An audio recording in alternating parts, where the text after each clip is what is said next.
Hello, and welcome to our podcast where the dark corners are.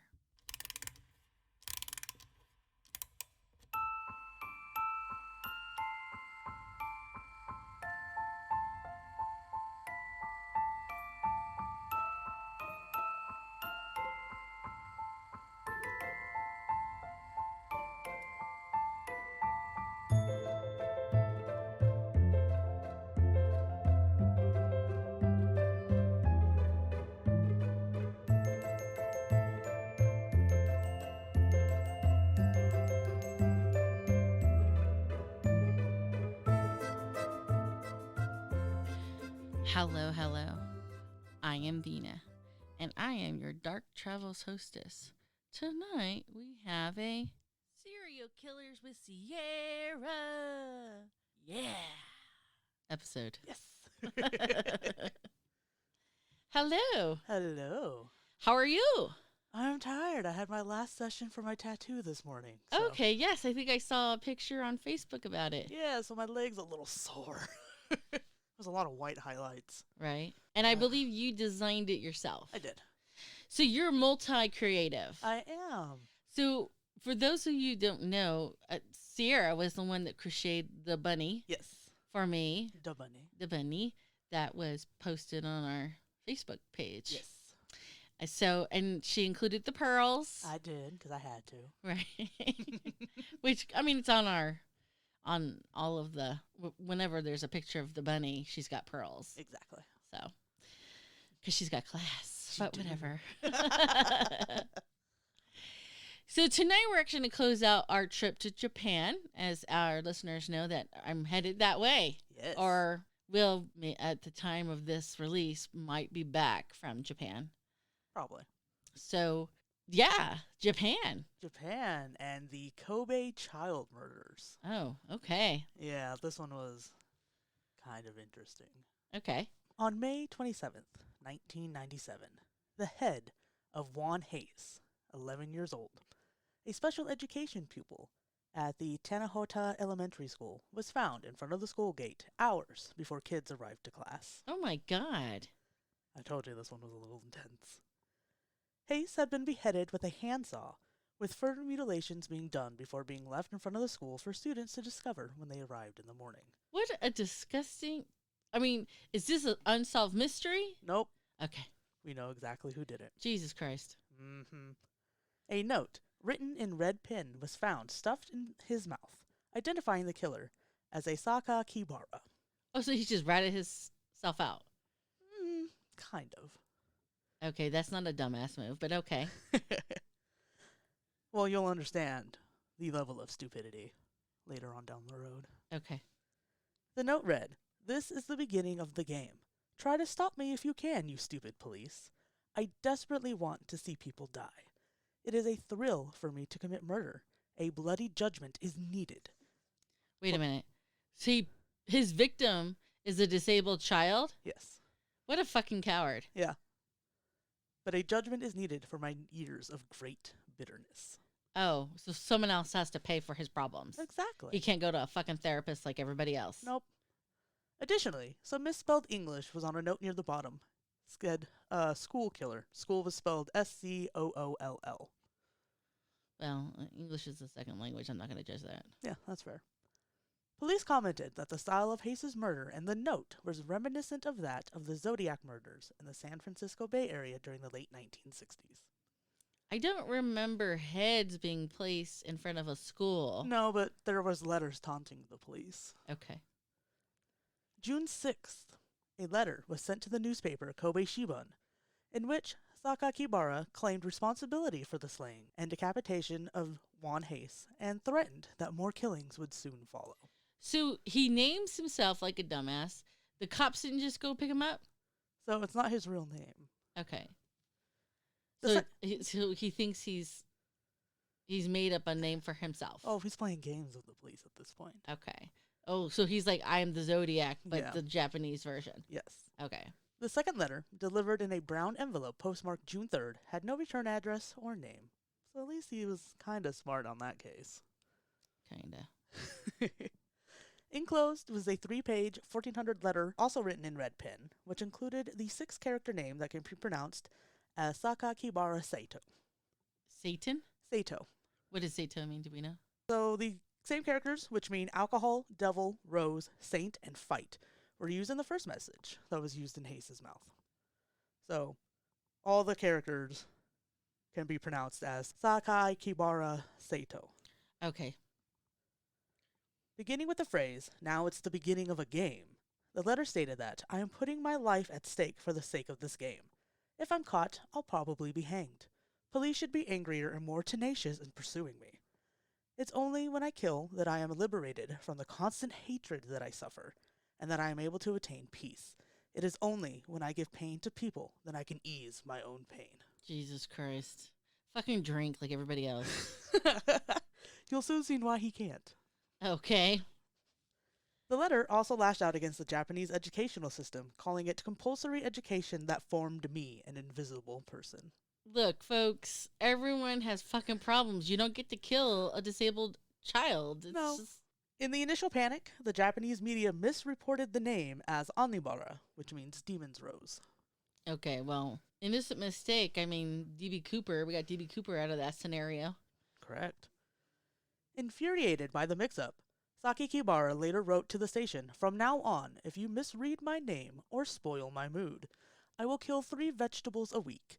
If you think I can only kill children, you are greatly mistaken." Vegetables? Sakakibara's use of the term vegetables here refers to people around him. He had learned this term from his parents, who had told him, "If you are nervous at your athletic meet, picture the people around you as vegetables." Oh, Jesus Christ. Sometimes my questions get ahead of your stories. Correct. And it's kind of frustrating because it's like, so obviously some childhood trauma Yes. from the parents happened. I mean, nothing that I could find. So we're talking childhood trauma from on the premise of the school. Yes. Okay. A 14-year-old junior high school student was arrested as a suspect on the Hayes murder on June 28th. 14. 14. Okay. That's why he can't drink. Oh, okay. Yep. So in Japan, since he was considered a minor, they never used his legal name. They just called all of his court documents. He is listed as Boy A. Boy A. Even to this day, his name has never been released. Not officially. It's been leaked. Okay. But it's never been officially released. So this was 1997, you said? Yes. So 25 years later? It still has not been released. Okay.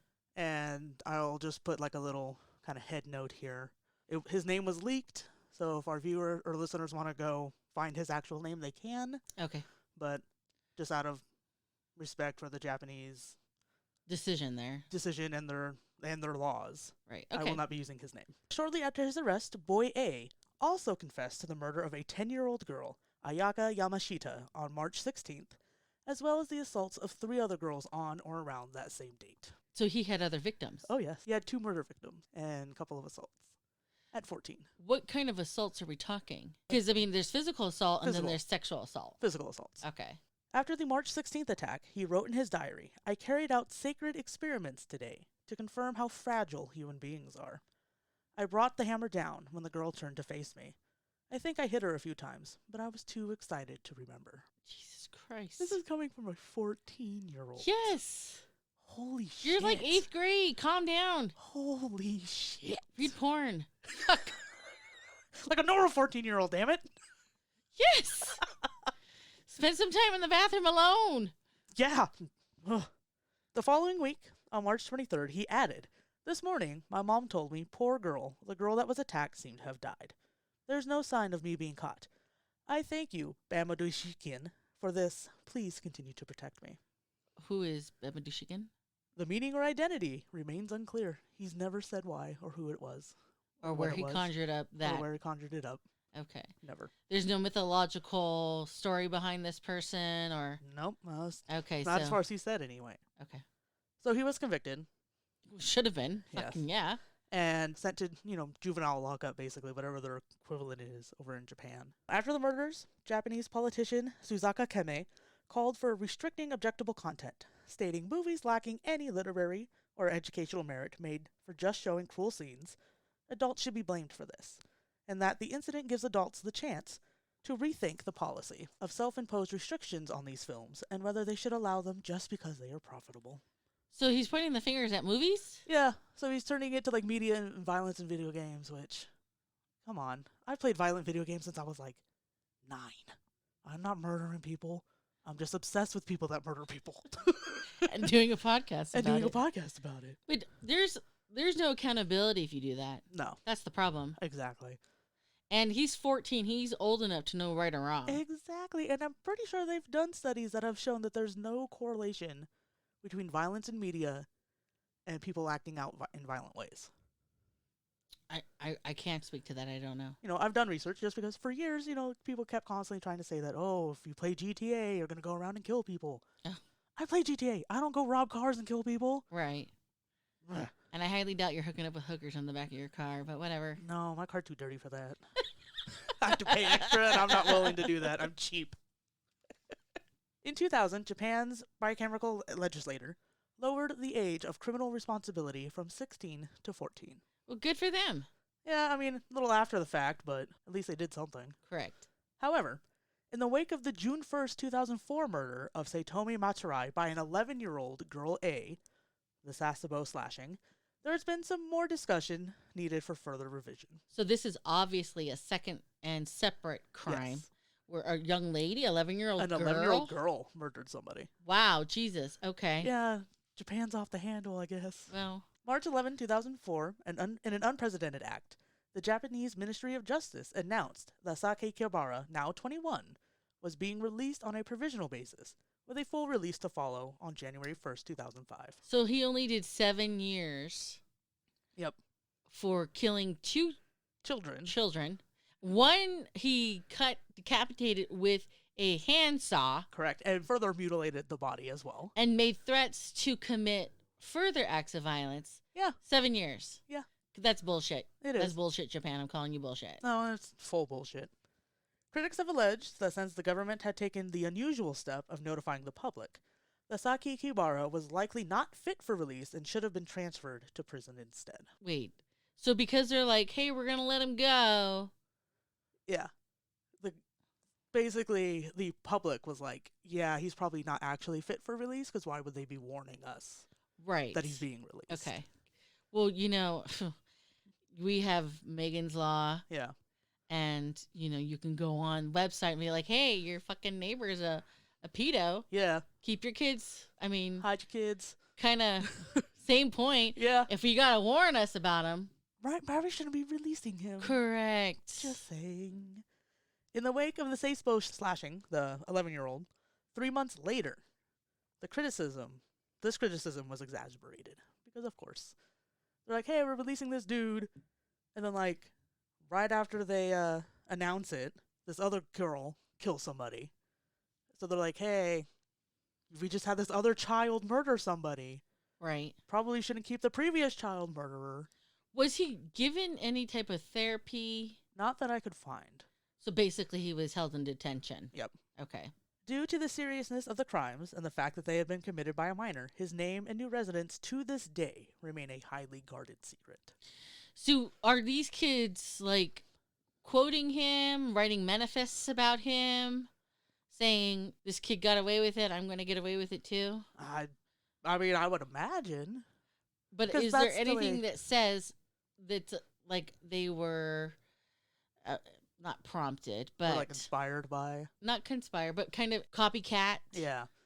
I mean, nothing that I could find. Okay. But, you know, kid mentality is really not that far from, like, mob mentality, really. Okay. Like, one kid does something, gets away with it, you're going to be like, oh, He got away with it. he got away. I can get away with it now. Right. And it's like, no.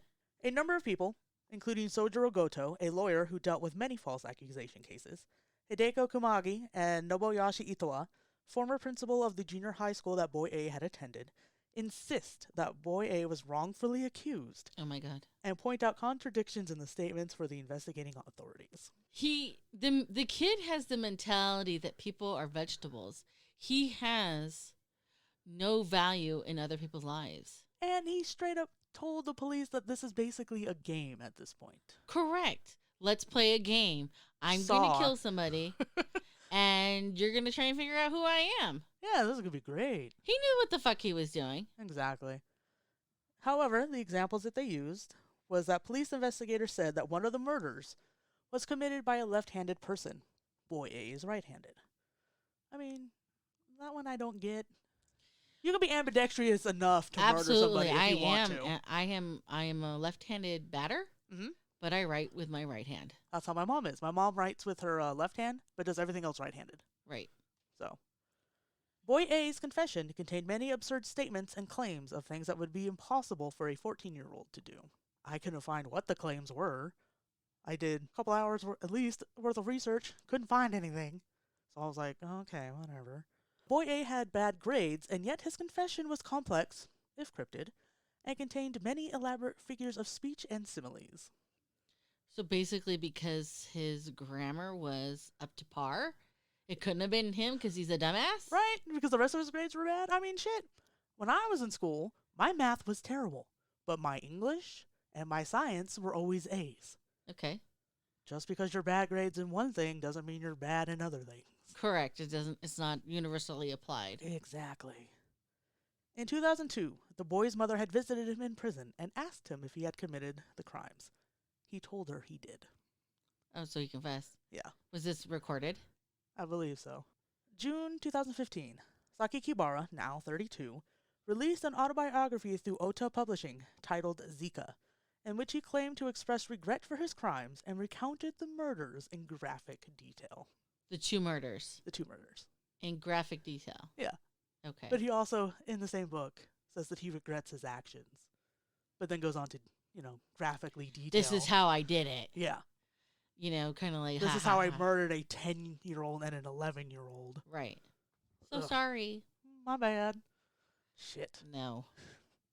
Despite attempts by June Hayes' family to block the release of Zika, and despite one bookstore chain refusing to stock the book entirely, it quickly reached the top of the Japanese bestseller list. Jesus Christ. In America, you cannot profit off of your crimes. Correct.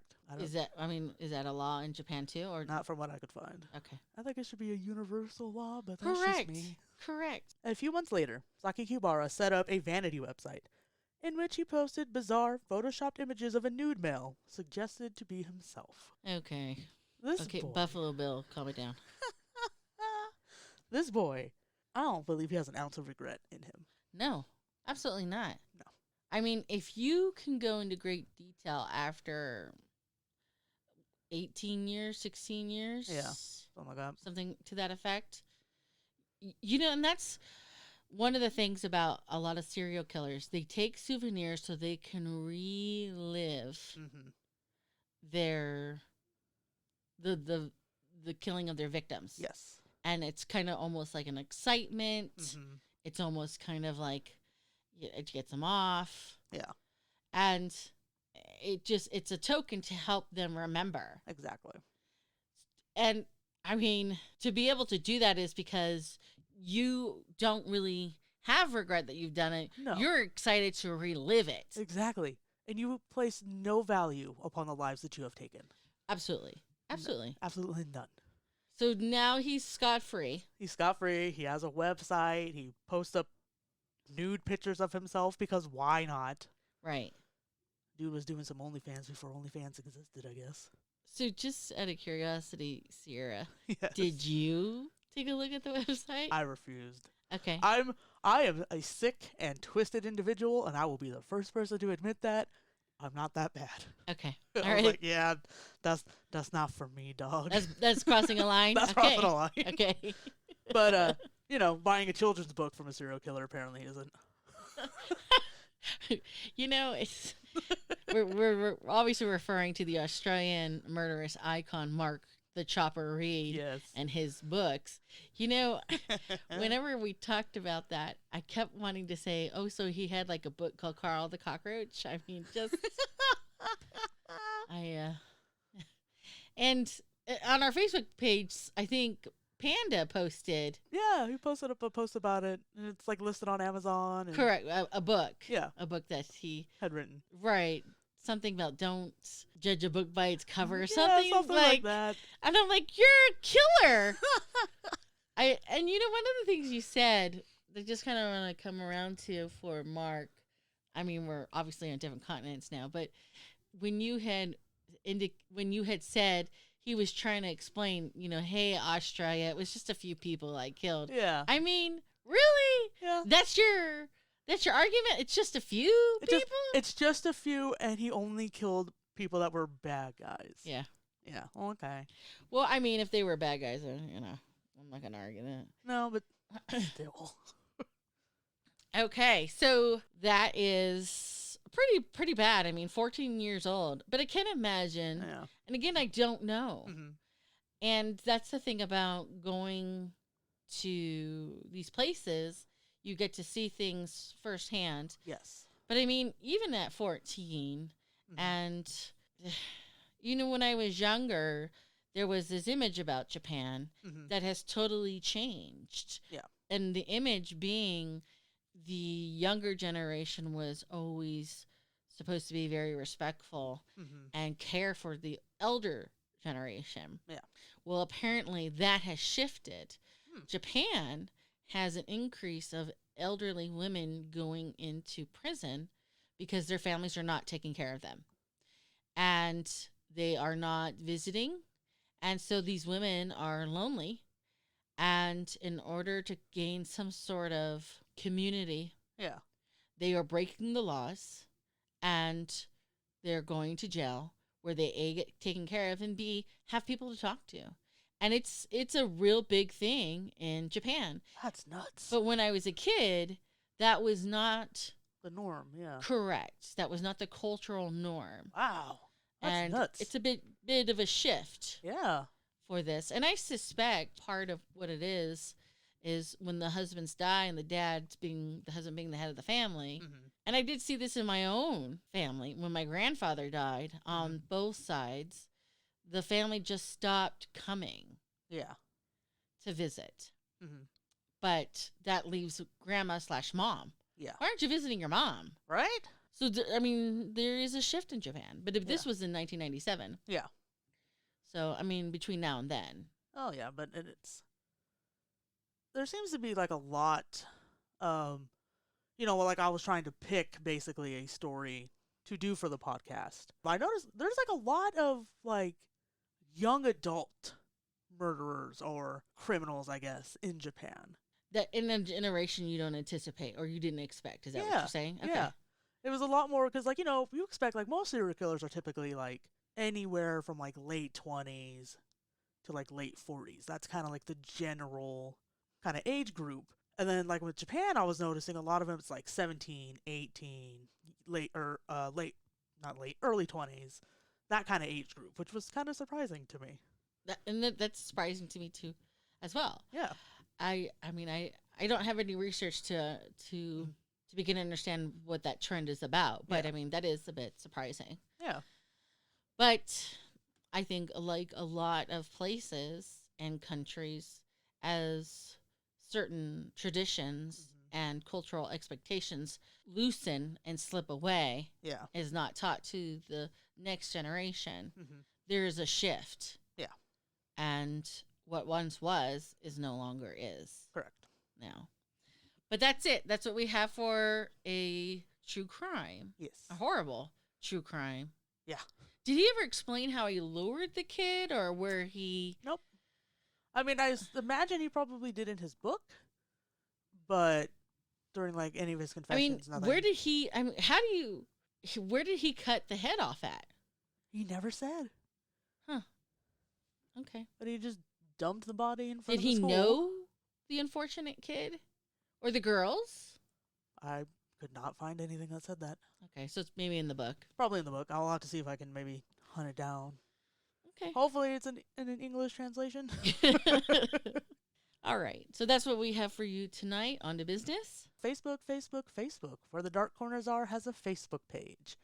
And so if you like to see some creepy things, share some creepy things, or, participate in some polls and fun stuff like that, go ahead and send us a request over to that Facebook page.